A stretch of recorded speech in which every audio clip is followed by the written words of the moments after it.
हाय दोस्तों, स्वागत है आपका अपने परिवार हिंदी बाय ब्रिजेश सर में। मेरे दोस्तों, आप अच्छे होंगे। और गणेश चतुर्थी चल रही है तो गणेश के लिए सबसे पहले आह्वान करते हैं, जय हो गणपति बप्पा की।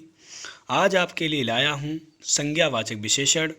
तो आप लोग तत्पर रहिए और समझते रहिए और पढ़ते रहिए और आगे बढ़ते रहिए, और हमारे चैनल को लाइक और सब्सक्राइब करिए और शेयर करिए और कमेंट तो आप ज़रूर करिए। देखिए, बात करते हैं आज हम संज्ञावाचक विशेषण। तो सबसे पहले बात करेंगे संज्ञावाचक विशेषण की। इसकी परिभाषा देखेंगे। अब बात करते हैं परिभाषा की। तो परिभाषा की सबसे पहले बात करेंगे, वह विशेषण शब्द जो संज्ञा अथवा सर्वनाम की संख्या का बोध कराते हैं, संज्ञावाचक विशेषण कहलाते हैं। अब बात करते हैं दूसरी परिभाषा। दूसरे शब्दों में वह विशेषण जो अपने विशेष्यों की निश्चित या अनिश्चित संज्ञा का बोध कराएं, वह संज्ञावाचक विशेषण कहलाते हैं। अब बात करते हैं संज्ञावाचक विशेषण होता क्या है। संज्ञावाचक विशेषण के भेद। संज्ञावाचक विशेषण कितने भेद होते हैं? तो मेरे भाइयों, संज्ञावाचक विशेषण के दो भेद होते हैं। संज्ञावाचक विशेषण के कितने भेद होते हैं? दो भेद होते हैं। क्वेश्चन आएगा वहाँ पे कि संज्ञावाचक विशेषण के कितने भेद होते हैं, तो आप लगाइएगा दो भेद होते हैं। ठीक है। अब बात करते हैं कौन कौन से होते हैं। तो कहेंगे निश्चित संज्ञावाचक विशेषण, अनिश्चित संज्ञावाचक विशेषण। अब बात करते हैं कि देखिए, निश्चित संज्ञावाचक विशेषण की परिभाषा देख लीजिए। बात करें निश्चित संज्ञावाचक विशेषण, वह विशेषण शब्द जो विशेष की निश्चित संज्ञा का बोध कराते हैं, निश्चित संज्ञावाचक विशेषण कहलाते हैं। वह विशेषण जो शब्द विशेष की निश्चित संज्ञा का बोध कराते हैं, निश्चित संज्ञावाचक कहलाते हैं, संज्ञावाचक विशेषण कहलाते हैं। बात करते हैं सरल शब्दों में, जिससे कहते हैं जिससे किसी निश्चित संज्ञा का ज्ञान हो, वह निश्चित संज्ञावाचक विशेषण कहलाता है। देखिए, अब बात करें 1, 2, 8, चौगुना, सातवां, दसवां, 1, 2, 3, 4, 5। आप संख्या से तो फलीपूर एकदम आप जानते ही होंगे कि संख्या होती क्या, 1, 2, 3, 4, 5। तो आप मान लीजिए कि संख्या का बोध कराएंगी, तो उससे हम क्या कहें? संज्ञावाचक विशेषण कहेंगे। अब बात करते हैं, उदाहरण देख लीजिए। कहते हैं मेरी कक्षा में 40 छात्र हैं। तो 40 छात्र क्या है, यहाँ पर संज्ञा का बोध हो रहा है, तो संज्ञावाची विशेषण कहलाएगा। ऐसा ही हूबहू आपको मिलेगा पेपर में। इतना ही बड़ा वाक्य होगा और उसमें आपको पहचानना होगा कौन सा विशेषण है ये, कौन सा विशेषण नहीं है। तो देखिए, कमरे में एक पंखा घूम रहा है।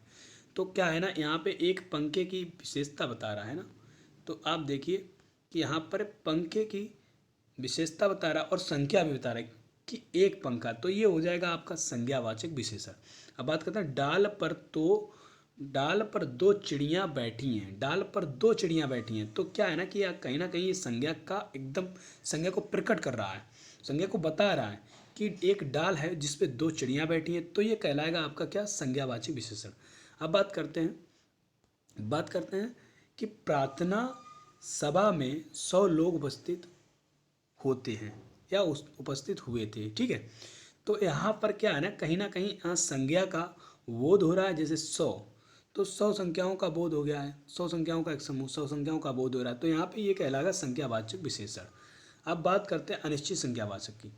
बात करेंगे अनिश्चित संज्ञावाचक। अनिश्चित संज्ञावाचक विशेषण वह कहलाते हैं वे विशेषण शब्द जो विशेष की निश्चित संज्ञा का बोध ना कराते हों, वे अनिश्चितवाचक विशेषण कहलाते हैं। वह विशेषण शब्द जो विशेष की निश्चित संज्ञा का बोध कराते हैं, वो अनिश्चित संज्ञावाचक विशेषण कहलाते हैं। अब बात करते हैं, देखिए दूसरे शब्दों में कहेंगे कि जिस विशेषण से संज्ञा निश्चित रूप से नहीं जानी जा सकती है, वह क्या कहलाता है? अनिश्चित विशेषण कहलाएंगे। अनिश्चित विशेषण होते क्या क्या है? कई, कुछ, सब, थोड़ा, सेकंडों में, अरबों में, आदि। क्या हो जाएगा कि ये हो जाएगा आपका संज्ञावाचक विशेषण, अनिश्चितवाचक हो जाएगा।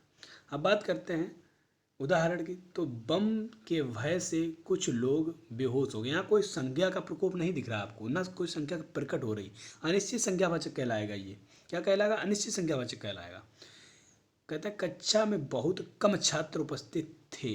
अब यहाँ पे संख्या का बोध नहीं दे रखा है ना, तो आप समझ लीजिए अनिश्चित संख्यावाचक विशेषण कहलाएगा। अब बात करें कुछ फल खाकर ही मेरी भूख मिट गई।